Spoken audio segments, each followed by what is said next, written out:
Almost had a threesome because of a bluff. I'm not sure if I missed a great opportunity or dodged a bullet. I'm in college, and while my parents are paying for my tuition and dorm room, I have to work to cover the rest of my expenses. Because my parents paid a little more, I have a single dorm room, meaning I have the room to myself. Last Friday, I had a date with a girl named Ashley.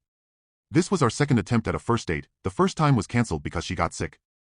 We were in the restaurant for about 10 minutes when a friend of hers, Kate, walked in. I suspect they had arranged this. Kate greeted us and Ashley asked her to join us. I wasn't happy about that, but I didn't say anything. I read on Reddit about a guy in the same situation where they expected him to pay for everyone, so I was planning to use the same bluff he did. At the end of the night, the bill came, and I asked how we were going to handle it. Ashley asked me what I meant, saying of course, I was meant to pay the bill. I was expecting that, so I said, "Hey Ashley, I took you on a date and got Kate as extra. If I'm paying for all of us, I guess a threesome is on the table." I was expecting them to argue and eventually take out their wallets. But Kate called my bluff. She said, "Sure, how does tonight sound?" Ashley looked shocked, but she kept quiet. Kate was bluffing, I'm sure of it. I play a lot of poker, I was sure I could spot a bluff. So I said, "Okay, if I'm paying, both of you are coming with me to my dorm room tonight." Kate said, "Sure, I don't have to be up early tomorrow. We have all night long." I waited a few moments, giving them a chance to back out, and then gave the waiter my debit card. I escorted them to my car, still thinking they would back out. But they didn't. We drove to the dorm and I was hoping they would back out. The truth is, I don't have a lot of sexual experience. I was really bluffing. I hardly know what to do with one girl, let alone two. I was nervous and wanted to back out myself, but my ego wouldn't let me. We walked to my dorm room, and just as I put the key in, Ashley broke.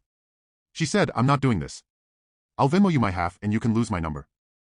They started to walk away, and Kate smiled, turned to me, and said, "I know you were bluffing. But I wasn't. Don't lose my number." With that, she gave me a piece of paper with her number on it. I am both excited and afraid to call Kate. Update. It's been 3 months since my date with Ashley where I met Kate. Kate came to the date as a sort of test set up by Ashley. Because there was an extra person all of a sudden, and because I read about this on Reddit, I suggested a threesome. For me, the date was already ruined, so I wasn't expecting anything anymore. To my surprise, Kate called my bluff. I was nervous and scared. I really wanted to call it off, but I was also afraid of what they would think about me. To my relief, Ashley backed out in front of my dorm room and took Kate with her. But Kate gave me her phone number before she left. I was so nervous, but I called Kate after a few days. She sounded very happy to hear from me. We went for coffee for a talk. After some small talk, I asked her about that night. First, I asked if she did that a lot, joining in on a date expecting the guy to pay everything. This was her first time, but she knew Ashley did it a few times to attest the date. The test is that if he pays without complaining, he's a good man. I laughed with her about this logic, because that's not working out for her. Kate went along because she was curious and heard good things about the place I took them. After some talking, I asked her if she would have gone through with the threesome. She said she could see that I wouldn't go through with it. She knew I was bluffing and she was calling my bluff. I reminded her that Ashley backed out, but I admitted that I was about to. So I asked, what if she was wrong, would she go through with it? She smiled and said she's rarely wrong when reading people, but if she was wrong, she would go through with it. Talking with her was refreshing. I could be myself, not trying to impress her or anything. I could just be myself. In the last few months, Kate and I have had an arrangement. She helped me gain sexual experience, not only with her, but she's also my wingwoman. She jokingly said maybe in time we can convince Ashley. Kate and I are not dating, we hang out and we sleep with each other.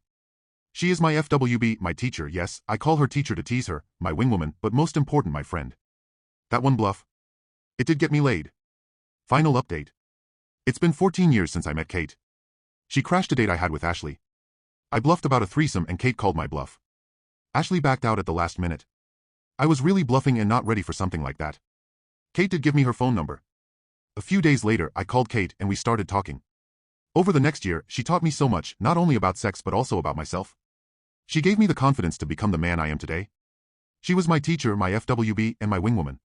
Thanks to her teaching, hyping, and guiding my body count, let's just say it went up quickly. Of course, she also added to her body count during that time. After more than a year of beating around the bush, I finally confessed my feelings for her. She felt the same and we became exclusive, started dating, and got married after graduation. We're still friends with Ashley. That first date was a disaster, but she's actually really nice. She gave up her dating logic soon after our date. Her ex-husband is my doctor. They divorced amicably 3 years ago because he changed his mind and wanted kids, while she still doesn't. Why am I going down memory lane now? Last week was our 10-year anniversary, and Kate had something special planned. On the anniversary itself, we went to her favorite restaurant and danced afterward. Although I'm not as good a dancer as she is, when we dance bachata together, we can have all the eyes in the room on us. Friday is my gym day. Kate asked me to do light training that day because she had plans for us. I was expecting a dance night, so I did some light training, took a shower at the gym, and went home. As soon as I came home, Kate stood at the top of the stairs wearing a bathrobe. We had a bit of playful banter, her on top of the stairs and me at the bottom. Then she opened her bathrobe and she was wearing the black lingerie I love.